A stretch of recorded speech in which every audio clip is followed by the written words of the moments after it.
Well, what I've tried to do tonight is turn it up a degree. You know, at 212 degrees is the key. At 211 degrees, water's hot, but it doesn't boil. You kick it up a notch and water boils and steam is created. Well, steam will power a locomotive. That extra degree can define success. So to achieve success, we all need it to turn up a degree. And hopefully by better understanding of the importance of the nasal airway and how it plays into our everyday life and life of our patients and the importance of it for life in general, I hope tonight will spur you on to turn it up a degree to be more vigilant about nasal airway and nasal airway obstruction. Thank you for attending. I know it's getting late in Canada there, especially if you're in the eastern part. For me, it's 6 o'clock. So I'll stop here and David, entertain any questions that may be there. Well, thank you, Dennis. First of all, you're right, it's pitch black here, but we're wide awake, very entertained by your very informative lecture. It takes me back to all the things I learned over 50 years ago, but constantly I'm reminded the things I'm supposed to know. So thank you so much for doing that. It ties in very well to the 2 lectures you gave us last year. And as our participants know, we're going to open to questions and answers. I think I don't have control of the microphone. I think Dennis is now the host. So why don't we just start with raising your hand like I'm doing and ask your question, and Dr. Bailey will do his best to answer it. I think I can see who has their microphones off. So let's start with a question. Who wants to be first and get the ball rolling? Can you hear me, first of all? Can people hear me? Maybe Dennis, you have to ask for questions because I don't. Okay, go ahead if there's any questions. Oh, Vipan has a question. Vipan, can you unmute yourself and ask the question, please? You talked about the importance of nitric oxide. Like, can that be introduced? I was using the word synthetically, but can you medicinally introduce nitric oxide as an adjunct? Okay, so nitric oxide, the way it's produced in the body is it's originally starts out as L-arginine. So if you take a supplement called L-arginine, that's going to help boost your nitric oxide levels. But one of the food sources that's known to be the most beneficial for boosting nitric oxide levels are red beets. So a study was done in the journal Hypertension, and they found that by drinking 250 ml, which is quite a bit, of beet juice, actually reduced blood pressure by being a vasodilator. There are some supplements out there that you can look into. For instance, there's a thing called super beets, which also will boost your nitric oxide. And there's a product that I ran across a couple of days ago. I don't have it immediately available, but since I'm speaking, I'm going to give you something that you might want to have for future reference, and that's my email. So let me give you my email very simply. It's RMC, the number 4E. So it's RMC4E at AOL.com. If you have other questions beyond tonight, feel free to email me. But those are some of the ways, yes, that you can actually induce or create more nitric oxide in the body, yes. Thank you. More questions? Oh, I see a hand up. I think that's a hand. Maybe someone's reaching for a pen. Okay, folks. Unmute. I don't know how to identify this. Maybe they're just shuffling papers. Pramila, you always have good questions. You have one. Do you hear me, Pramila? I do. Hi, David. Hi, Dr. Billy. Thank you so much for this wonderful lecture today. Thank you. It's just the nasal valve collapse issues. I don't know how to help my patients with that. Like, most of them don't want to use mute. Most of them don't want to use breathe right strips for the rest of their lives. What options do they have in surgery? I guess it's new. I don't know. Is it a new form of treatment for that problem? No, not at all. No, nasal valve stabilization has been around for a long time. I would suggest referring them to an ENT. The nasal valve stabilization procedure, there's a number of ways it can be done. Some surgeons will do it by placing cartilage in the alar rim to just stiffen it. Others will do a procedure where a wire is actually placed through the infraorbital fossa and goes down to the nose and then back up, and they ligate it to pull it out. Those are the two procedures I'm most familiar with. But, it's not a lifelong thing. I tell people all the time, if you use the mute or the breathe right and it helps you, then we know we have a positive effect and we can get you to someone who might be able to give you a more definitive fix. I never say permanent, but more definitive fix. Okay. And are these surgeries successful? Do they create scarring of your face or? No, they're actually for the most part, they're actually quite successful. The one with the wire through the infraorbital fossa is a little bit aggressive to my way of thinking. I prefer the cartilage being placed in the alar rim to help stabilize it. And I'm sure there's other things that are out there with all the stuff that's going on in surgery these days. I'm sure there's stuff going on. And would you recommend it for children? I had a child that was 10 years old, I think, when I asked her just to breathe in, her nasal valve collapsed immediately. For somebody that young, would you have them have some form of treatment for that? Yeah, you got to do something to help support that alar rim. And once again, you could do that. You could have them see an ENT. Sometimes kids will breathe in so hard that they'll collapse regardless. So you have to be careful they're not breathing in too hard. And then, of course, observation at night is important to determine whether or not, by the parent, whether or not the child is a mouth breather at night. And then, of course, you then want to get them to an ENT to, get a better look at it. Okay. And of course, palatal expansion can help too. Yes. Yeah.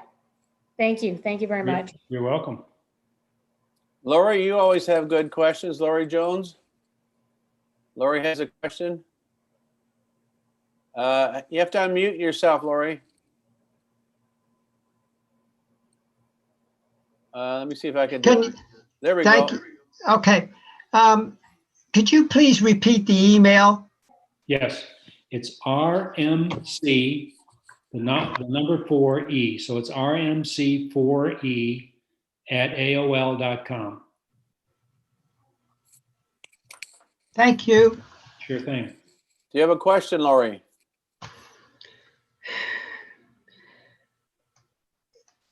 When concussion patients are injured, especially in car accidents, although their nose isn't necessarily involved, we often find that their airway is compromised, not only from the cervical issues, but also from head posture issues. The question is, if you manage the soft palate architecture, does the nasal breathing improve if it's already compromised? Well, by managing the soft palate, how do you mean? By reducing it or stiffening it? Well, it's a little strange, but a lot of times with anterior head posture and changing of the cervical vertebrae, we often find that the nasal architecture sags and reduces the airway opening. Do you find that? Part of that is probably due to the tongue base, because the tongue base is pushing on the inferior surface of the soft palate, elevating it up into the nasopharynx. Right. But the cervical injuries is an interesting one, and it's one that I've been perplexed by for decades. And if we consider the cervical area, the brainstem, and its role in sleep and its role in respiration, there's an area within the brainstem called the pre-Botzinger complex. And this is really the thing that controls our respiration from a central point of view. So pre-Botzinger complex or Botzinger complex, I've always questioned whether it gets injured with cervical injuries related to whiplash or cervical flexion extension injuries. There's one article I know of, one article in the Journal of Neurology that discusses breathing issues and airway issues with cervical injuries. And this was a long time ago. Thank you. Okay, Laurie. Just for you folks who might be shy to appear on camera, you can send a question via the chat box on the bottom of your screen. I sent a message out a few minutes ago. I think I sent it to everyone. So for those of, because a number of you have turned off your camera, possibly because you don't want us to see what you're eating or drinking. I am a proud Canadian who likes red wine, and so I'll drink mine in public. But if you're not so brave, feel free to quickly type a question. And while we wait for those, are there anyone else who wants to ask a question via video? David Smith, anything from you?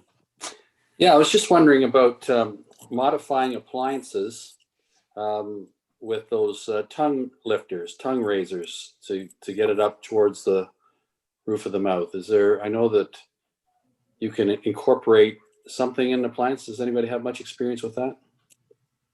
I have no experience with it. I've seen it with different appliances like the Oasis, for instance. Mm-hmm.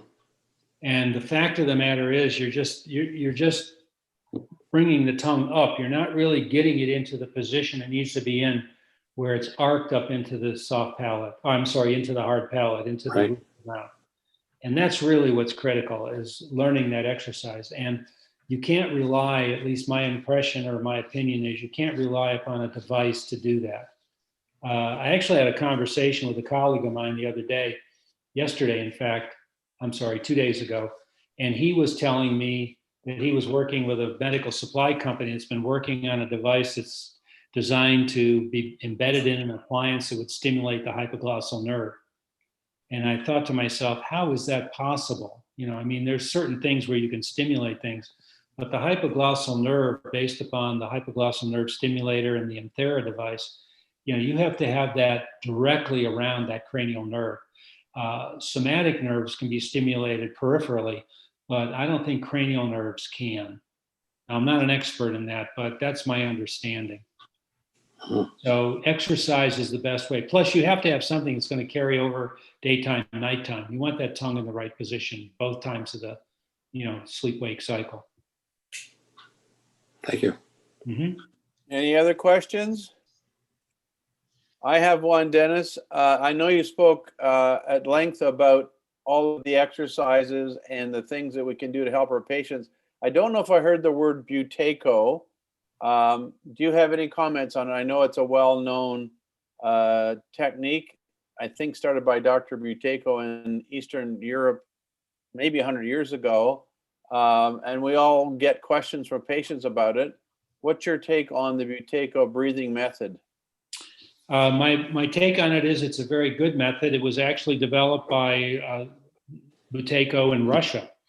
And when I consider that, my source is a gentleman named Patrick McEwen.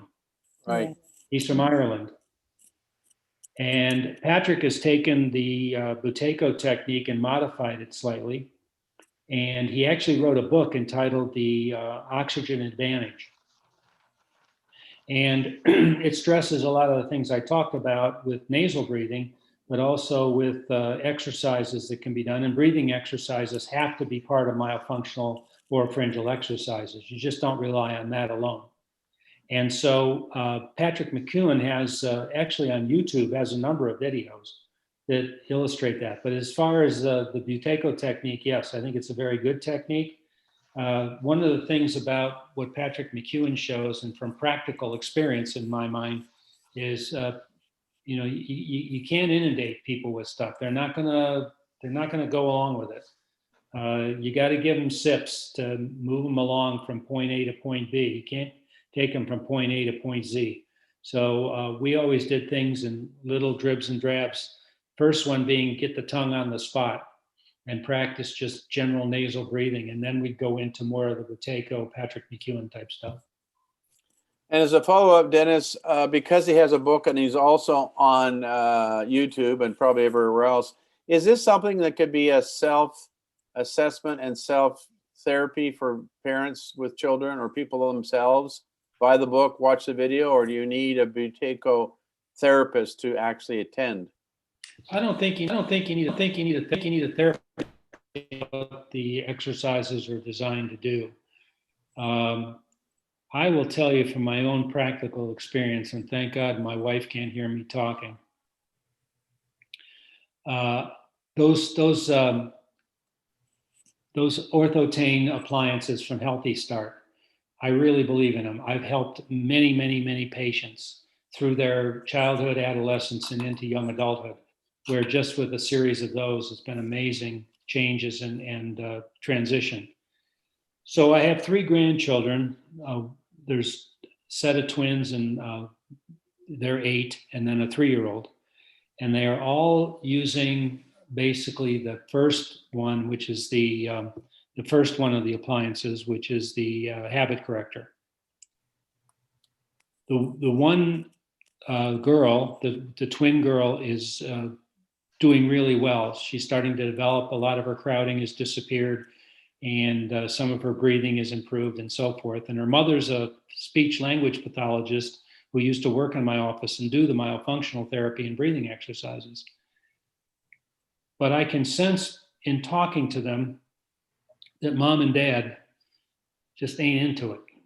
They're not monitoring these kids enough to get it done. So every time they call, which is almost every day, how you doing with your appliance? How you doing with your appliance? You wearing your appliance? Is it staying in at night? I'm the one doing it, or my wife is the one doing it.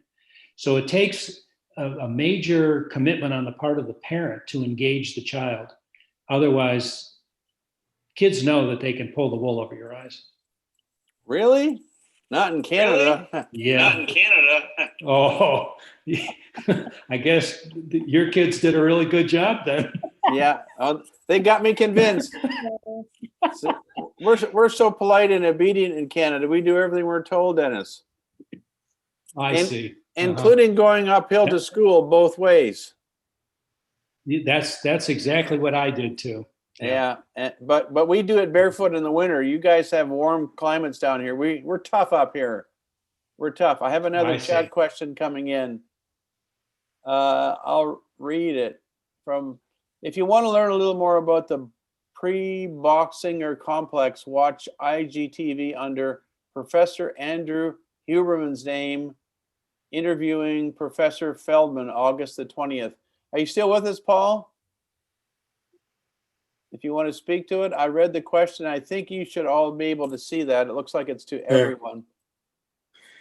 Yeah, this is actually the interview going on because I couldn't remember Feldman's name. So it's really quite fascinating. Feldman's responsible for finding out about this complex, and there's another complex too. So it's Huberman's great. He does 5-minute Instagram videos every day about all things neuro. Yeah, there's also a guy out of San Diego by the name of Stephen Stahl, who does some marvelous videos on sleep and breathing and the neurologic aspect of it. I have a question. When I'm looking at CBCTs, I see that the hyoid bone seems to be sometimes around C4, sometimes around C5. Is it moving? Is it the angle, or is it the tongue being swollen? What's happening? Well, it's a relaxation of the super and infrahyoidal musculature, and it's directly related to the airway. So when the hyoid is lower like that, it's a dead giveaway that there's a sleep breathing problem. It's not really moving. It's just relaxed from that standpoint. The musculature, due to the inspiratory drive, is creating that downward pull or tug on the hyoid. Okay. Any more questions from anybody? I don't see any more written ones. Haven't seen Dave in years. Again, well, it's just as well. Although you'll notice that although I have fewer hairs, they're turning a light gray color. I think that's a sign of wisdom. I'm not sure. But during COVID, I didn't have to worry about getting it cut. This has been a very great lecture and a lot of active questioning. I don't want to keep Dr. Bailey too late past his dinner. My intention is that this recording will be on our website so that you can review it again. He's been very generous to offer his email, and I know he'll respond to you in a timely fashion. So we're going to go around one more time for final questions before we sign off. It's now almost 9:20 in Ontario, Eastern Time Zone. So finally, any questions from anyone? Going once, going twice, sold. So thank you very much, Dennis, for coming out tonight. This Thank was you. a real success. We're having some lot of high fives. We'll make Dr. Bailey an honorary Canadian. Can we do that? We'll send him some. We'll send him some maple syrup with a bit of Canadian whiskey, perhaps, just There to you keep him go. warm. To keep him warm in that hot Nevada desert this winter. And out of respect, you'll notice how not one of us asked a political question tonight. Thank you. Okay, so if there's no other questions, I'm going to thank Dr. Bailey for his wonderful production tonight and for you folks for attending. You need to know that I'm the janitor as well as the founder and president of this academy, and it took us a while to organize how to do this. We finally turned the control to Dr. Bailey, and I think everyone was able to see and hear. And if we can figure out how to get it on the website, you'll be able to have this to follow along at your leisure. So thank you ever so much, everybody, for attending. Watch for upcoming webinars. I put myself on the agenda for the world famous phonetic bite technique that really works. It may be pushed back a week or two. We have other people that want to speak. So look for messages, email, and our website. We want to continue the online education for our members because in-person meetings look like they won't be happening for a while. Any final comments or questions before we close out? No, there being none, I will call this webinar at 9:21 closed. And thank you, Dr. Bailey, very much for attending. Big hand Thank for you, Dr. Bailey. everyone. Appreciate it. Thank you. My pleasure. Thanks so very much. Okay.